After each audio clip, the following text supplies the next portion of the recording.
श्री श्री राम जय राम जय जय राम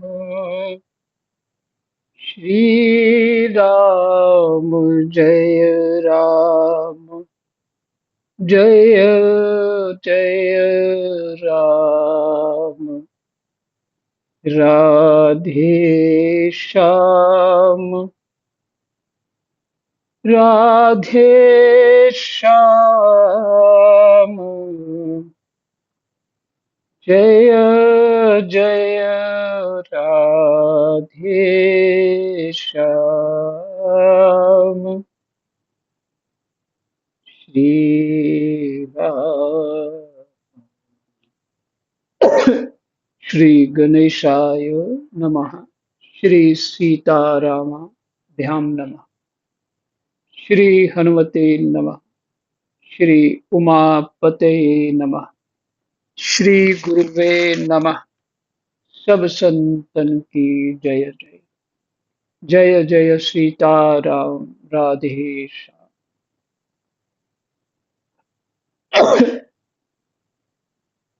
श्रीमद्भागवत महापुराण चतुर्थ स्कंद 20वां अध्याय श्लोक संख्या 23 से पाठ शुरू करेंगे।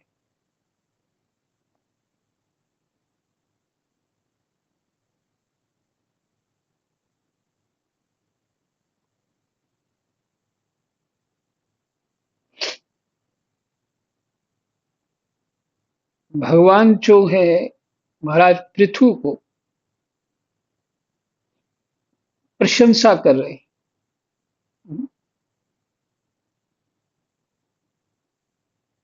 और महाराज पृथु भगवान को देखते हुए अतृप्त दृष्टि से, प्यासी दृष्टि से आंसू पोंछकर उनकी ओर देखते हुए इस प्रकार कहने लगे। महाराज पृथु बोले, मोक्षपति प्रभो,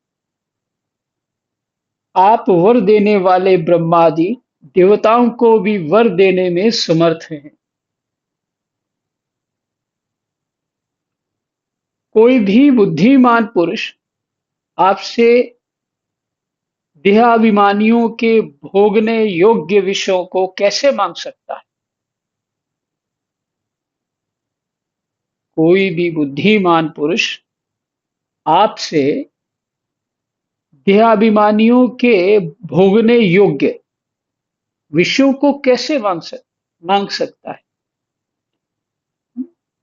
देहाभिमान, देह को ही सब कुछ मान लेना, यही मेरी आत्मा है, मेरे को ही सुख मिले, मेरे को ही सम्मान मिले, ये देहाभिमान के कारण होता।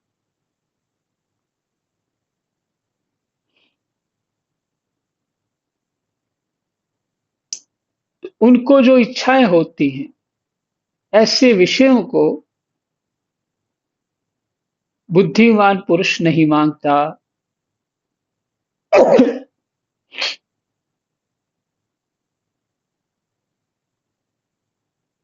वे तो नारकी जीवों को भी मिलते ही हैं।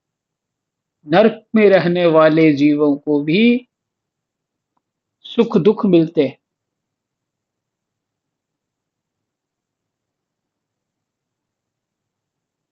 अतः मैं इन तुच्छ विषयों को आपसे नहीं मांगता। कौन कह रहा है? महाराज पृथु।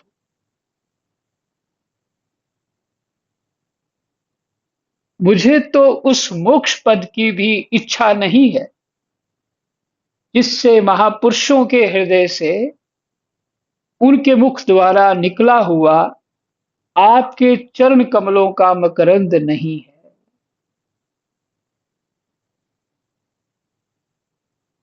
बहुत अच्छा वाक्य है। मुझे तो उस मोक्ष पद की भी इच्छा नहीं है। मोक्ष हो गया, वो भी इच्छा नहीं। क्यों? जिसमें महापुरुषों के हृदय से जो बात निकलती है, उनके मुख द्वारा निकला हुआ आपके चरण कमलों का मकरंद नहीं है। अर्थात जहां आपकी कीर्ति कथा सुनने का सुख नहीं मिलता, इसलिए भगवान ने बड़ी कृपा करके हनुमान जी को यशोगान के लिए पृथ्वी पे छोड़ा। ये तो विशेष कृपा हुई। यशोगान करना, भगवान का यशोगान सुनना एक ही बात है। भगवान के गुणानुवाद को सुनते रहना, ये दुर्लभ वस्तु है, अति दुर्लभ है। इसमें चित्त नहीं लगता।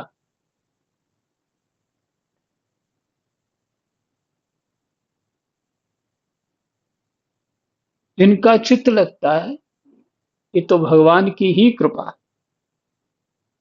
इसलिए महाराज पृथु कह रहे हैं, मुझे तो उस मोक्ष पद की भी इच्छा नहीं है जिसमें महापुरुषों के हृदय से उनके मुख द्वारा निकला हुआ आपके चरण कमलों का मकरंद नहीं है।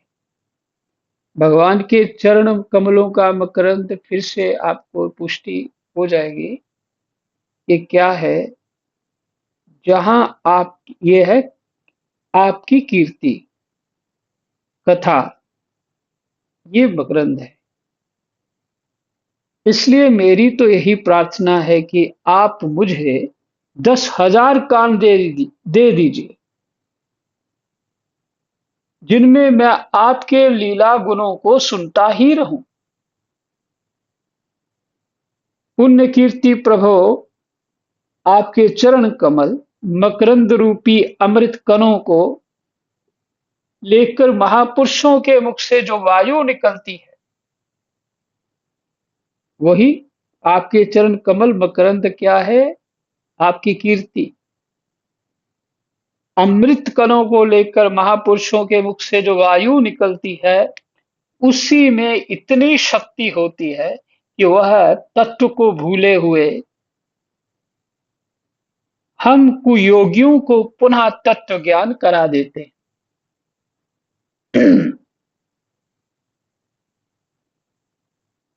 जो वो सुनाते हैं, बोलने में तो वायु का ही होती है ना, वायु के द्वारा ही तो ये संभव है।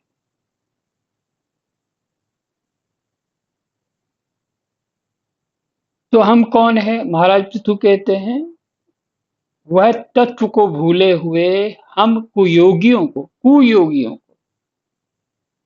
योगी नहीं कुयोगी, पुनः तत्व ज्ञान करा देते हैं। कुयोगी का अर्थ है कि योगी नहीं है। योग भी करते हैं, मतलब वो ठीक ढंग से नहीं है उनका योग, कामनाओं वाला योग है। अतएव हमें दूसरे वरों की कोई आवश्यकता नहीं है और कुछ नहीं चाहिए, यही तात्पर्य है। उत्तम कीर्ति वाले प्रभु, सत्संग में आपके मंगलमय सुयश को दैववश एक बार भी सुन लेने पर कोई पशु बुद्धि पुरुष भले ही तृप्त हो जाए, गुणग्राही उसे कैसे छोड़ सकता है? जो समझता है वो उसको नहीं छोड़ सकता। सब प्रकार के पुरुषार्थों की सिद्धि के लिए स्वयं लक्ष्मी जी भी आपके सुयश को सुनना चाहती हैं। अब लक्ष्मी जी के समान मैं भी अत्यंत उत्सुकता से आप सर्वगुण धाम पुरुषोत्तम की सेवा ही करना चाहता हूं,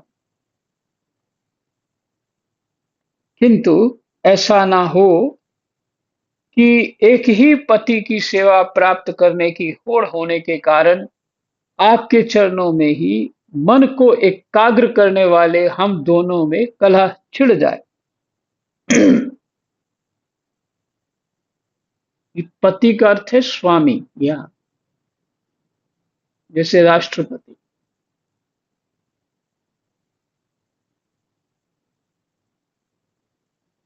पति पत्नी वाला पति नहीं है,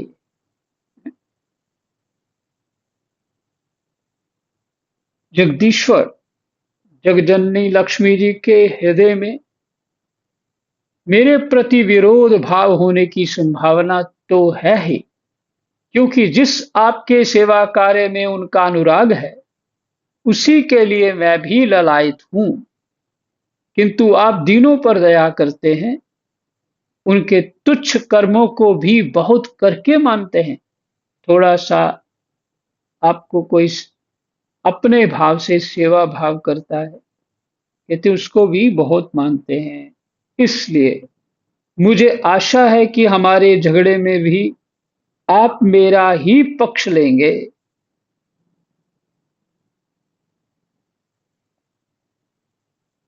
आप तो अपने स्वरूप में ही रमन करते हैं, आपको भला लक्ष्मी जी से भी क्या लेना है। इसी से निष्काम महात्मा ज्ञान हो जाने के इसी से निष्काम जो महात्मा लोग हैं, उनको ज्ञान हो जाने के बाद भी आपका भजन करते हैं। जैसे हनुमान जी, कौन सा ज्ञान नहीं उनके पास।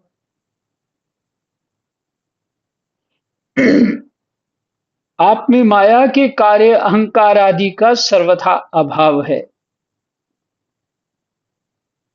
भगवान, मुझे तो आपके चरण कमलों का निरंतर चिंतन करने के सिवा सत्पुरुषों का कोई और प्रयोजन ही नहीं जान पड़ता।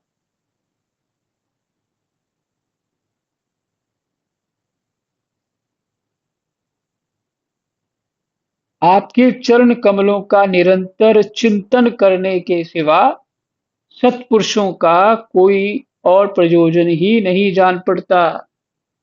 स्पष्ट हो गया। भगवान के गुणानुवाद में लगे रहना चाहिए।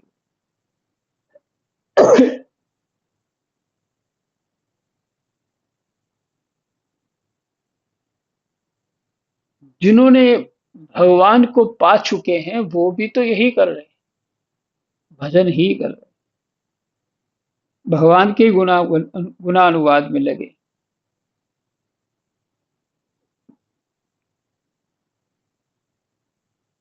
मैं भी बिना किसी इच्छा के आपका भजन करता हूं। आपने जो मुझसे कहा है कि वर मांग, सो आपकी इस वाणी को तो मैं संसार को मोह में डालने वाली ही मानता हूं। जिनको भगवान के गुणानुवाद के अतिरिक्त नहीं चाहिए, कुछ भी नहीं चाहिए, तो वो क्या वर लेंगे? उनके पास तो पहले ही वर प्राप्त है।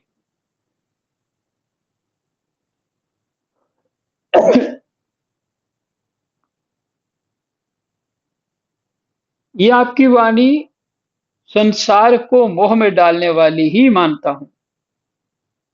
यही क्या, आपकी वेद रूपा वाणी ने भी तो जगत को बांध रखा है कर्मों के साथ। यदि उस वेद वाणी रूपी रूप रस्सी से लोग बंधे ना होते, तो वे मोहवश सकाम कर्म क्यों करते? बंधे हुए हैं इसलिए सकाम कर्म करते हैं। सकाम कर्म मैंने फल की इच्छा को लेकर के कर्म करने वाले, क्योंकि देहाभिमानी जीव ही सकाम करता है।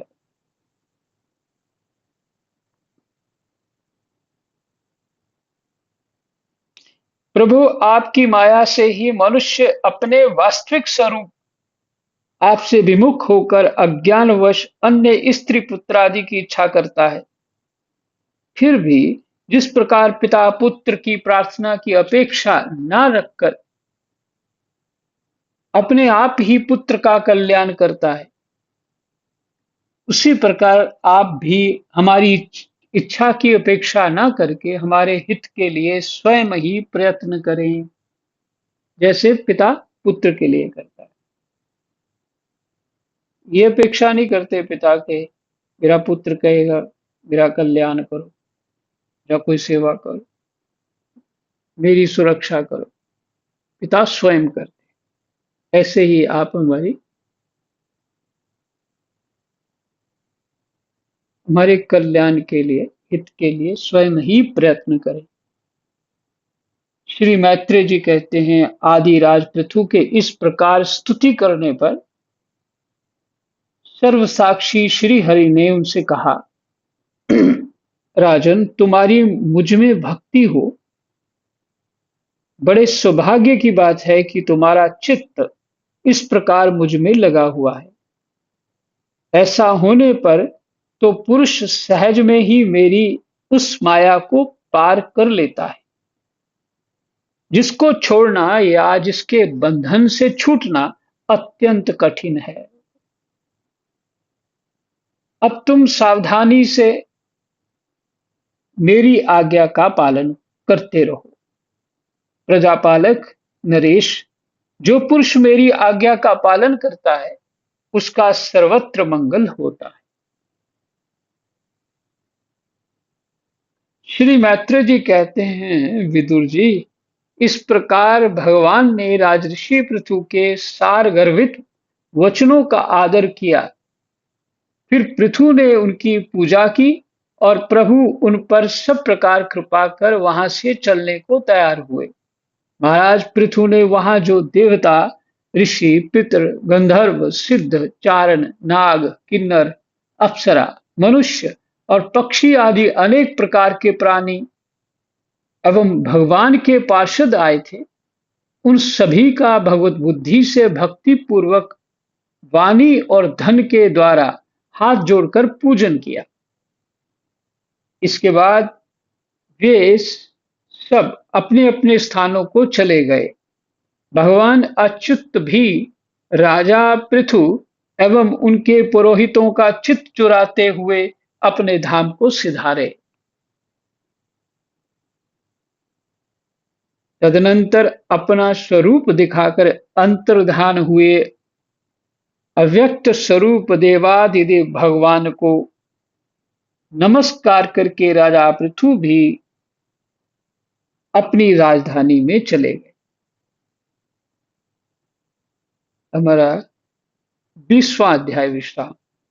कृष्णाय वासुदेवाय हरये परमात्मने प्रणतः क्लेशनाशाय गोविन्दाय नमो नमः।